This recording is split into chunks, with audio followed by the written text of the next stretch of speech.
Okay, boom. We are live. Welcome back, guys, to Animal Pitch Talk. We're here with your boy Tobes, as always. I want to, what I mean? I can't even get my words out. I want to welcome everybody to the live stream. We just literally just want to talk about some Arsenal transfers because I've been racking my brain on my head for the past couple of weeks, just trying to figure out exactly what Arsenal are planning to do in this transfer window, especially once I've seen the fixture list released. And the first like 10 games, we play United, City, and we have Newcastle in there as well. We have some tough fixtures, and I'm just being screaming and begging, nearly crying as well, just for my club, just to sign anybody, just get anybody through the door. And they to be fair to them, they honestly have been. They honestly have been. They've been trying. They've been trying their best. That's what I can put it as. They've been trying their best. Some of the signings I'm not overly thrilled with, but if I can put my feelings aside for a second, I can kind of understand what they plan to do, i.e., the whole Kepa situation. If you're new to this, I done a live stream a couple of weeks ago just regarding when Kepa signed and all that kind of stuff, and I just basically said I wasn't really feeling the sign. I also mentioned on my TikTok as well, so please do check it out. It's link. It's not really a link, but there, you know what I'm saying? It's right there. Just hit follow. Really appreciate it. But yeah, the whole Kepa situation, I didn't really like it because once again that'll be make it 3 years in a row that we're signing a Chelsea player. I know it was only 5 mil, backup goalkeeper, Premier League experience, Premier League proven. If that means anything to anybody, it's won 2 Champions Leagues, I'm pretty sure as well. So like he has bags of experience. He's a Spain international as well. He hasn't been called up in a while, but he has bags of experience. So for 5 mil, I get it. But what I was trying to say is like if Bournemouth weren't really itching and fighting to keep him, and all they had to pay was 5 mil, I don't really get why that was seen as good business from Arsenal. I just thought that was just good market opportunity than anything else. I don't think it was actually good business. I just think, oh yeah, they looked around. John Garcia, the release clause is a bit expensive. They don't really want to take that risk. They don't really want to sign him. Oh, who's available? They got probably a call or a fax from Chelsea. Chelsea Football Club said, yeah, Kepa's available. You can grab him for 5 mil. And Arsenal said, you know what? Fuck it, we'll do it. And I get it, for 5 mil, you can't really go wrong, especially with you can say the wealth of experience that Kepa has. Obviously, he does have some bozo moments. They call him T-Rex arms as well for a reason. Him and Jordan Pickford. So the Kepa signing, I'm not overly thrilled about, but I get it if you want to try to save finances for other positions as well. And then we signed Christian Norgaard as well. Again, like it just, especially because for me, how I look at it is because I didn't want Thomas Partey to stay. I've been an advocate of Thomas Partey to leave for quite a while. Now more so down to his playing ability. I've always said that it's down to his availability than anything else. The guy's never fit. He's genuinely just never fit. And one full season where he's had minimal to zero to no injuries. He's now asking for a pay increase. He wants nearly 250, 240K at the age of 32, when out of 5 seasons he's given us one relatively healthy campaign, which again it doesn't really inspire me. It doesn't really want to make me keep you. Like if you're willing to take a wage cut, and then obviously with Zubimendi coming in, he is essentially filling your role, so you relatively have to take a back seat, just like Jorginho kind of had to do last season as well. Then yeah, I'd be fine with that. Do you know what I'm saying? All that off the field stuff, you know what I'm saying? I'd rather keep that off the field because I'm not a police officer. You guys watching this are not police officers, so we're not really sure. We're not privy to know exactly what went on in those kind of moments as well. So, but yeah, it's just the whole kind of thing around the whole kind of stench of it as well. This is always a beating stick that rivals use against Arsenal fans, the whole Thomas Partey case and all that kind of stuff. So for one, I'm glad that stuff is all over where he can go separate ways if he thinks he can get 200, 250K from another club. And all power to him if he can honestly achieve that. All power to him, because if he can scam another club to give him 250K on maybe a 2-3 year contract, listen, his agent is working miracles. Do you know what I'm saying? I see the reason why he fought for his agent to get that 10% agent fee instead of that 3% agent fee from Atletico. Do you know what I'm saying? But for me, nah, I wasn't keen on Thomas Partey staying. I for one very, very happy that he's gone. Very happy he's gone. because I don't think he was even all that, to be honest with you. Like, he had a sub-average season, and I say he had a sub-average season because he was actually available. I think for me, the best season he's had in an Arsenal shirt is that 22-23 season where we were kind of just constantly blowing teams out of the water. Nobody kind of expected us to fly out of the chops like the way we did, play the football the way we did as well. Like, nobody, like, you couldn't. Teams were still thinking we were the whole old, young, naive, soft in the belly at Arsenal, where you can kind of push us around. But that 22-23 season, the way we were just smacking up teams, it made the whole league have to pay attention. And we got the respect the next season when we were seeing we couldn't go through the middle as much as we could. You know what I'm saying? We couldn't have those combinations with Xhaka and Martinelli and Gabriel Jesus and Martinelli and all that kind of stuff constantly switching, because teams obviously now they respected us because they've seen us nearly win the league until we horrendously choked it up. But you learn from those type of mistakes. But I don't think we've learned, because we haven't gone on to win the league since, and that's nearly 3 years ago at this point. So yeah, it's a bit crazy. But to get back onto Thomas Partey, anyways, I'm like I said, I for one happy that he's gone. Think I like for a football player, I think he's very, very good, but it's clear to see that his legs are gone, and I feel like a lot of fans are making excuses for him as well, saying he was the best player and all that kind of stuff. When you literally watch Declan Rice, Gabriel Magalhaes, and even Bukayo Saka until he got his injury as well, absolutely ball out the place. But to say that Thomas Partey was the best player last season, no, he was the most available player. I'll give him that. But best player last season, 110%. No, I am not falling for that propaganda. But even with some of the signings that we made, Christian Norgaard, I'm not sure if that. I'm not even sure if the source name is even Christian. But Norgaard, anyways, he's more of a steady Eddie than anything else. The transfer doesn't really excite me. The Norgaard transfer doesn't excite me, but I get why you do it as well. And I was thinking maybe you could grab a Douglas Luiz from Juventus, because him and Juventus they look to part ways. He's itching for a move back to England. Ideally, I know he wants to go back to Aston Villa, but I just don't think that's feasible, especially with them dropping 50 mil on Onana.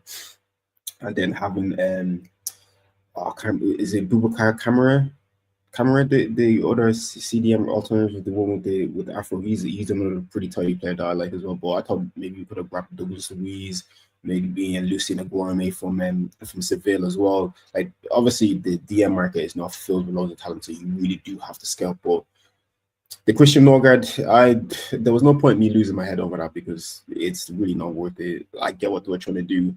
I also just kind of going through the echo chamber on Twitter and just kind of finding out exactly what the reason being with Arsenal offering the contract, really pushing for Thomas Partey to sign it, then kind of taking it away and pivoting almost rapidly into signing Norgaard from Brentford, because at one point I seen the links, then by like that night we signed them. You know what I'm saying? And that has me thinking, where's the striker? Because apparently Fabrizio Romano came out about a month ago saying that Arsenal Football Club and RB Leipzig are advancing on the Sesko deal, and it's nearly a month later, and we're still not any closer. You know what I'm saying? So I don't really know what's happening on that side. But yeah, to see Arsenal kind of pivot and move as quickly as they did was kind of surprising, because I was like, so you just can do that for that? But when it comes to a striker, you're haggling over a couple of £1 million, you're haggling over this and over that and all that kind of stuff. You're waiting for him to come back from holidays. Norgaard missus just had a baby, and you're dragging him away from his newborn baby to sign for Arsenal Football Club. So I don't really want to hear the excuses of you're waiting for this and you're waiting for that and all that kind of stuff. Just like you did with Norgaard, go in there, grab the player and leave. That's what Chelsea did to us when we were trying to sign Mudryk. We were taking too long haggling over this, the structure of the payment, the type of add-ons that we're going to put on, and all this type of stuff. There was a couple of add-ons that Fabrizio said at the time that is Shakhtar unrealistic, and all this type of stuff about us winning the Champions League, which was fair, because Chelsea has won a European trophy before we did, which is crazy. I know it's a third European trophy, but they still won a European trophy again before we did. Even Tottenham won an European trophy before we did. But it is what it is. You have to try your best. You know what I'm saying? But also as well, just with the Norgaard deal, I was kind of like, I wasn't keen on it. But then they said it was only like maybe 13 mil, 15 mil all in if you include the add-ons and all kind of stuff. So I was like, you know what, fair enough. Premier League proven. You're still going to have to replace that position in a year or two. It kind of gives Zubimendi a bit of time to kind of ease himself into the side as well, and you know what I mean, play himself into form, play himself into the system, acclimatize to the league and the country and all that kind of stuff. Because all these Basque region players, you know what I mean, they're used to warm weather, all that type of stuff. You're gonna be in the hustle and bustle of London. It's gonna be raining some days. You know what I'm saying? You're not gonna be able to eat paella or whatever they eat over there. You know what I'm saying? Like you're not gonna have the mountains to be doing jogging, like jogging trips and all this type of stuff. Because I watched that documentary on Netflix with the league and whatever, focusing on different teams and all that kind of stuff. So he's not gonna have all that. So you see, we're gonna need a backup. And Christian Norgaard, I'm not too angry about it. But some stuff that I want to talk about that was a bit interesting to me was this whole Eze links. The Eze links have just kind of seemed to come out of nowhere. And I, for one, I'm really happy a bit about this because I don't think it's genuinely a situation between Eze and Rodrigo. I think it has to be Eze and Rodrigo coming to one unit. Do you know what I'm saying? Because that's what we need. We need more options. It can't just be the one because we need depth. We don't have, especially in that forward line, we don't have enough depth. And like if Bukayo Saka gets injured, we're a bit screwed. If Martinelli gets injured, we're a bit screwed. If Havertz got injured, we're a bit screwed. And we've seen that last season, so we need a bit of depth. But what's kind of moving me about this whole Eze deal is because how fantastic of a player he actually is. Do you know what I'm saying? I feel like his talent is being wasted at Crystal Palace. No offense to Crystal Palace. Do you know what I'm saying? I mean that in the most sincere way. But this type of player, just like with Michael Elise, they need to kind of take that next step and announce themselves. Look at what type of numbers that Michael Elise was putting up in the Bundesliga. I know he's playing for a juggernaut in Bayern Munich, but you still have to put up the numbers. Some players, they go from this kind of mid to low level teams, step up to the top tier, and they kind of crumble. But Michael Elise hasn't crumbled. He's now a fully fledged French international. Do you know what I'm saying? He's a key part of the Bayern Munich setup of the way they play as well. So I think with Eze to Arsenal, it will be really interesting to see where he's used. I know they're talking about that left wing role, but I feel like he's better a lot more centrally, where he's allowed to drift in centrally. He operates in those type of zones, and so I feel like buying him and just to use him as a winger I think is a total waste of money. It would be a total waste of funds because I'm pretty sure he has about a 68 million pound release clause in his contract as well. But also the good thing as well is Crystal Palace are looking for the payment in 3 installments of 20 mil with 8 mil in add-ons as well.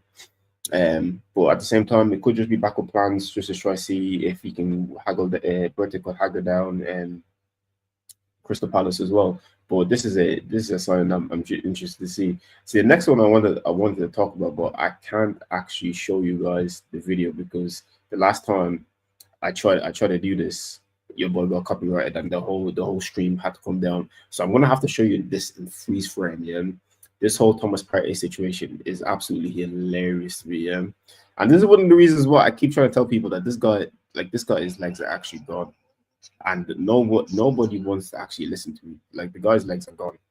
So basically, this was a Champions League game.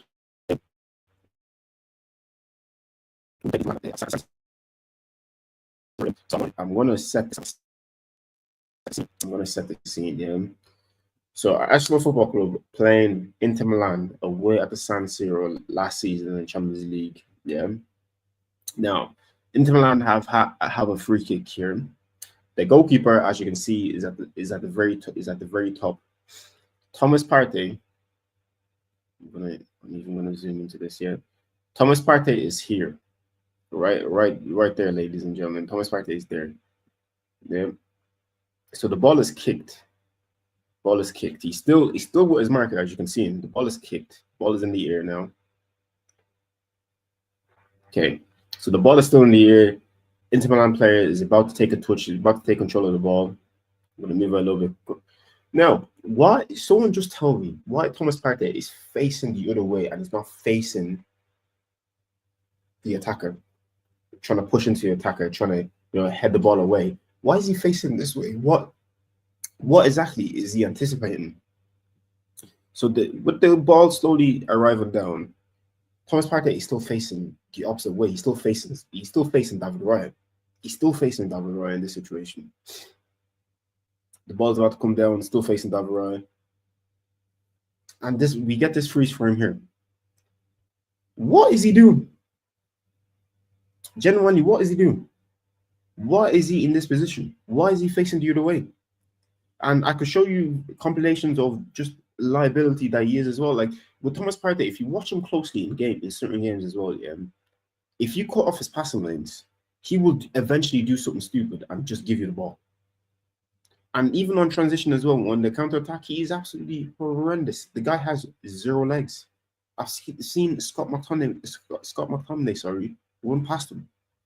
Scott's not that fast. Like the guy's legs are absolutely gone. Absolutely gone. So like he's facing the other way, not looking at the ball, doesn't have a clue where the ball is. You can see Saliba facing the other way. Why don't you face the other way as well? But he decides not to do that. So the ball about to come down. Oh, wasn't Inter Milan? It was actually Atalanta. I got that mixed up. So Retegui takes a touch, takes the ball down, sprays the pass. Thomas Partey is absolutely nowhere near there. Absolutely nowhere near the ball. Not even close. I don't think he's even looking at the ball. But this is somebody that wanted more than 200k a week. How can I give 200k a week to a guy that can't even go for aerial duels? You're facing the other way when the ball's about to drop in the air. The ball was coming this way. You're looking that way. What are you doing? Do you know what I'm saying? Like it just didn't make sense to me. And I even forgot about this until I watched the clip again. Like I was like, what is actually genuinely what is actually going on? Because it just didn't make any sense to me as well. And then I have this clip for you guys from come on, mate. What do you mean from TalkSport. So Jamie O'Hara and Jason Cundy are basically having a conversation about Echeverri as should he choose Arsenal or Tottenham. Given the fact that Eze is an Arsenal man, he was in Highland Academy. It's well documented. He didn't make it, got released, went up to Millwall, went to these clubs, and he eventually made it there, became a professional. But his dream and ultimate goal is to play for Arsenal football. But for some strange reason, Jamie O'Hara is under the impression that Eze should go to Tottenham. That he should go to Tottenham because you get more playing time. When you play for Arsenal Football Club, that's the big leagues. I'm not gonna lie. Do you know what I'm saying? Like playing for Tottenham is not really all that. Should Eze be choosing Arsenal over Spurs? Yes. Yay or nay? Go, yay. Come on, mate. What do you mean, come on, mate? Don't come on, mate. You feel 17th. No, I know. Come on. No. See, and that's one of the things I hate about this whole trophy talk, that we had a better season and all that kind of stuff as well, because you finished 17th and you won a trophy. You won a trophy that we couldn't participate in because we were not in that competition. Fair enough, you won a trophy, happy for you, but you finished 17th in the league. Why is a guy that's going to play in Europe as well, that just won a trophy with Crystal Palace, which is arguably a bigger trophy that he won with Crystal Palace than it is with Tottenham, because it's their first major trophy ever. They like those fans that were in Wembley that day, that witnessed that, they're never going to forget that day, like ever in their lives. You know what I'm saying? So why would you see the progress that Arsenal have been making over the past couple of seasons? I know, they haven't won a trophy, and you can use the whole trophy band to talk against Arsenal fans and Arsenal Football Club. But that's about it. You've won a trophy. You failed miserably the season before when you could have got top 4. You rolled over to City, you got into the Europa League, had arguably a worse season than that, won a trophy, and sacked your manager. If you had such a great season, why did you sack the manager? The manager has brought you your first trophy in nearly 20 years. Do you know what I'm saying? Like it just that's why the trophy talk, I feel like it's just a little bit redundant, because I know United fans would have run the same gimmick as well if they had won the Europa League. It's a great move for him. Great move. Arsenal every day of the week, twice on Sunday. He's not guaranteed to start. See, and what's so funny about this clip as well is Jason Cundy is a Chelsea fan. He's a Chelsea boy, like through and through. He's one of those Chelsea old boys. Like he loves that club, and he'd even advise Eze to go to Arsenal over Tottenham. I bet you if you put Cundy in that situation right now, he choose Arsenal. He choose Arsenal over Tottenham, because like it's just a no-brainer. Why would you go to Tottenham? Because do you have trust in Tottenham that for the fact that they've won a Europa League right now, that they can go and win another one, or win another trophy? In fact, no. And they got lucky with the Europa League as well, because the hardest team that they played in the Europa League was United, and that was even a team that they beat 4 times this year. Well, not this year, but this past season gone. 4 times. They beat United 4 times on 4 different occasions. Do you know what I mean? Like it just doesn't make sense. You see, Jamie O'Hara winds Yeah, me but up he's as not well. guaranteed to play. Yeah. Martinelli plays out there. Yeah. Trossard plays out there. Arsenal. Come on, mate. No, Arsenal. Odegaard plays number 10. Mate, He goes to Spurs, he starts week in, week out. What would you do if you shoes? I played for Spurs. I was at Arsenal, I left on one. He was at Arsenal. He left because he wasn't good enough. We got in Fabregas. It wasn't a fumble. We were happy about that because you would not made the grade. Even at Tottenham as well, he didn't really play a whole lot. He was injured for most of it. So you done us a favor. And a Tottenham fan playing for Arsenal is a little bit weird to me as well. Like, why would you do that? Over Arsenal, where they are right now. Every day of the week. Where you finished last season, you telling me Arsenal are in more shape I and play for Tottenham every day of the week. No, you're a Spurs fan, right? Right, so I've got no dog in this fight. Arsenal. Like Jason Cundy said it himself, he has no dog in the fight. He doesn't actually care, but he feels to advise as a be Arsenal. And I just feel like it's not a hard question. It's a no-brainer. I don't know what Jamie O'Hara is really battling with. Arsenal. Yeah, but he ain't going to guarantee. He's not going to guarantee to start. Eze better than Martinelli. He is. I'll have Eze over him. You got back. I'd have Eze over Martinelli because it would bring a bit more dynamism to that left side, anyways. Because what Martinelli is serving me up right now is not anything great. I'll be so honest with you. And yeah, the last thing I wanted to touch on with you guys as well is just this whole Christian Mosquera. I think I'm caught. Is Norgaard's name actually Christian Norgaard? Let me actually just double check because I've been calling this guy Christian Norgaard for ages. Let me actually check. Is that his actual name? Norgaard, Christian Norgaard. There's not a lot of Christians.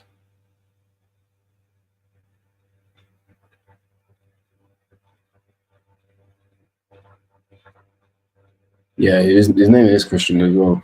See, I don't see Sky Sports. Yeah, they're actually so weird. They literally try to farm engagement off Arsenal fans the hardest as well, because they actually put up a poll earlier today, which they deleted, asking, is it a good piece of business for Arsenal to sign Christian Norgaard?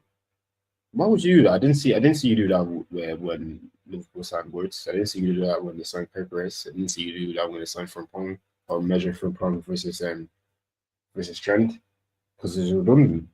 Didn't see you do that when with Turkey as well, or measure Turkey versus KDB.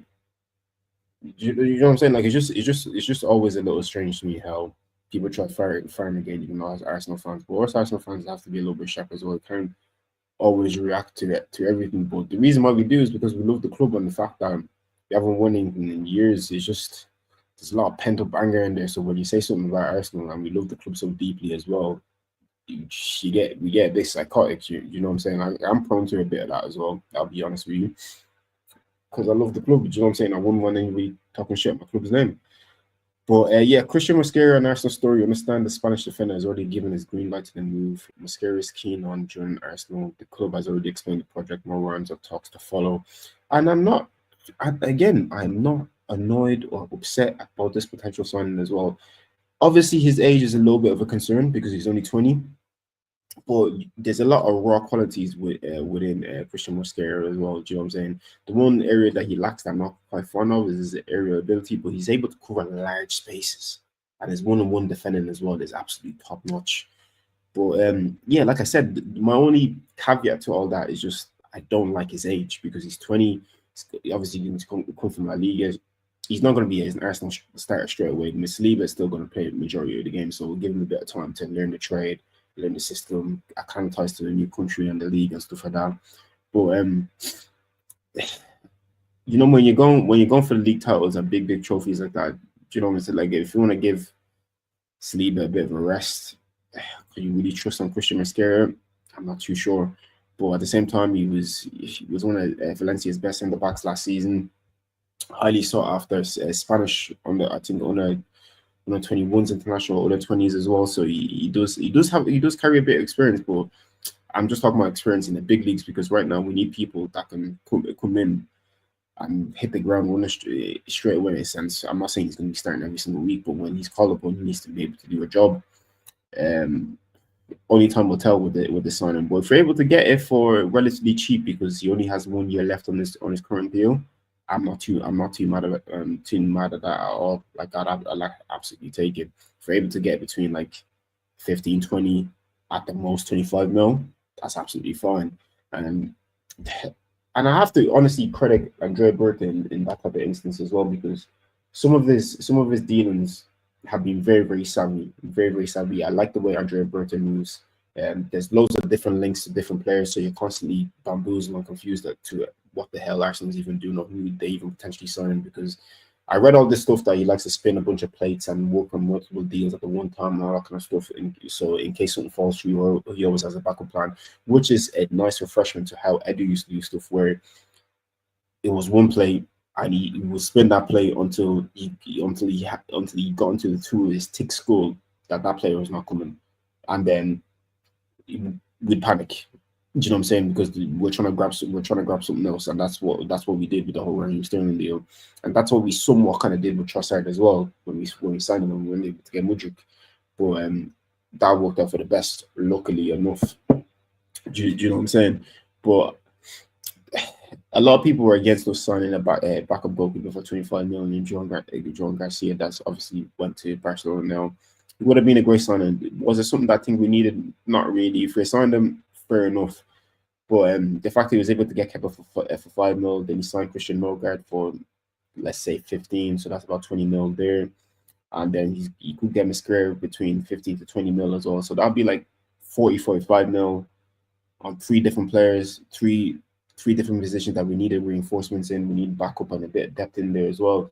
Honestly, I can't say that I'm annoyed at it because, yes, it's not the most exciting of signings, but at least it's positive in the sense that we're going to have a deeper squad. Because I believe last season we had one of the tennis squads in the league. We had maybe 24 players in the books. So we need, I feel, if you really want to challenge for the title, I feel like you need to have that squad between maybe 25, 27, where you can have enough players to rotate, and if you have a bit of an injury crisis, it won't be too bad, but you can still get a couple of people in there. But we had maybe 23, 24 players last season, and most of them were dropping like flies. So we were trying to recall somebody else, and this person would drop down the. Do you know what I'm saying? I feel like you need to have like 30 players on the books.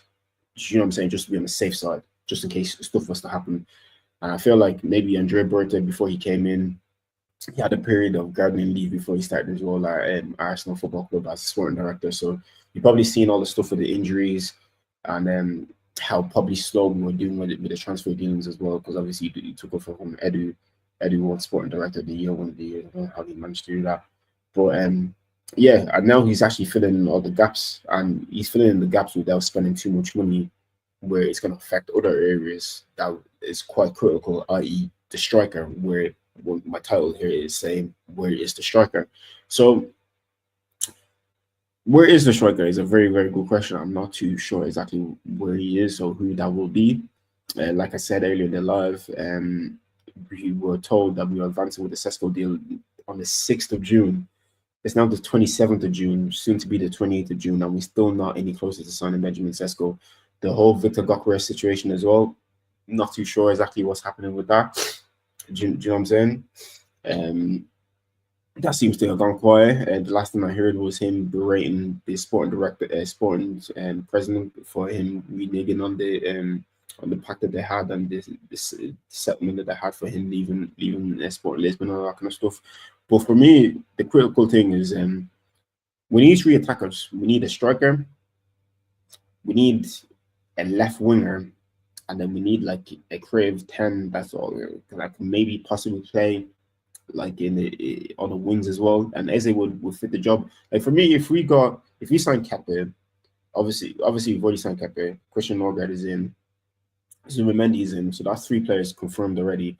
If we sign Mascara, Eze, Rodrigo, and Sesko. If we sign like 7 players, honestly, I wouldn't say it's the best transfer window I've seen from Arsenal Football Club, but I'll definitely be happy because we filled all the positions that we needed, and I can't really turn around and say that, oh, we didn't get this because we would have got it, we would have got anything. And then if certain, obviously, touch wood, what happens this season where we're dealing with massive injury crisis and some of the bullshit that we had to deal with last season as well. And we get to January where maybe we have a few players drop like flies and maybe you can get like a cheeky loan in or something like that. But the fact that Arsenal actually going out this transfer window, I know it was a little bit slow to start and nobody was complaining, i.e. me. I was fucking fuming at the start because I was watching fucking City sign this player, then Liverpool sign this player, then, do you know what I mean, things are happening and all this type of stuff. And I was losing my head and I was seeing Thomas Partey was going to get a new contract and Trossard was being talked about getting a new contract and all this type of stuff. And I was absolutely wanted to spin somebody's job because I was like, what are we actually doing? I still feel like this is time to move on Trossard. But I'm not sure if the club are going to do that. But I genuinely can't complain that Arsenal Football Club is actually filling the gaps that they need. We need a cover for Saliba for donkeys. Because when you went down in that 22-23 season, that Sporting Lisbon game, we fell apart. We had Rob Holding. That guy. I don't even want to speak about him. But yeah, we finally have cover for Saliba if we actually get this deal over the line. We have cover for Gabriel. That left side, I'm hoping Calafiori can stay fit, but Miles Lewis-Skelly is there as well. But I'd like to see Miles Lewis-Skelly's long-term future being in midfield instead of being a left back. I feel like he has a lot more to give and he has a lot more to his game than just being a left back. Do you know what I'm saying? He definitely need a backup for Bukayo Saka as well. That guy needs. I know he's on holidays right now and he's resting, but he's gonna need some major rest because the amount of football this kid is gonna play in the next 12 months is gonna be crazy. Because obviously he's gonna go full tilt with Arsenal Football Club on all fronts: Premier League, Champions League, FA Cup, Carabao Cup, all that kind of stuff. Whether we win them is a different story, but he's gonna be there. And then it's a World Cup year as well, so obviously he's gonna be wanting to play nearly every game in order to make sure his name is on that plane ticket to go to America next season for the World Cup. So getting the Bukayo Saka backup or just another winger is absolutely imperative to this guy's health and also to the success of Arsenal Football Club as well. Because if this guy drops again, I do not trust his teammates at all to do anything while he's away. Because the hot garbage that they served up while he was away, I felt like snitching. I wanted to send him a voice note on Instagram just to explain to him what they've been doing and ask them when you see them next, when you slap this person in the back of the head because what the hell was this? But you have to wait and see, really, to be honest with you. But yeah, that's my thoughts and opinions on the whole transfer talk. If you've actually made it this far into the video, God bless you because you've listened to me ramble on for I don't know, God knows how long, but God bless you, man. I really do appreciate it. Think about liking, subscribing, doing all that great stuff as well. I actually don't say that enough. Yeah, if you want to like, subscribe, do all that kind of stuff, that would honestly mean the world to me, and you'd be one of my best friends in the world. I don't have a lot of them, but you'd be one of them, so that'd be a great one. But yeah, Arsenal's transfer window is starting to heat up a little bit. There's still a lot of stuff left to be done, but we're heading in the right direction. I'm not too angry about it, but we need to do a lot more. So yeah, if you made it to this far, God bless you. Like I said, listen to me ramble on for that long. Think about liking, subscribing, doing all that great stuff as well. But yeah, guys, I hope to catch you guys on the next stream, and hopefully it's a calm one as well, where we're not losing our head and we're not wondering what Arsenal Football Club is doing. But yeah, good night, God bless, take care of yourselves, and I hope to see you guys on the next one. Good night.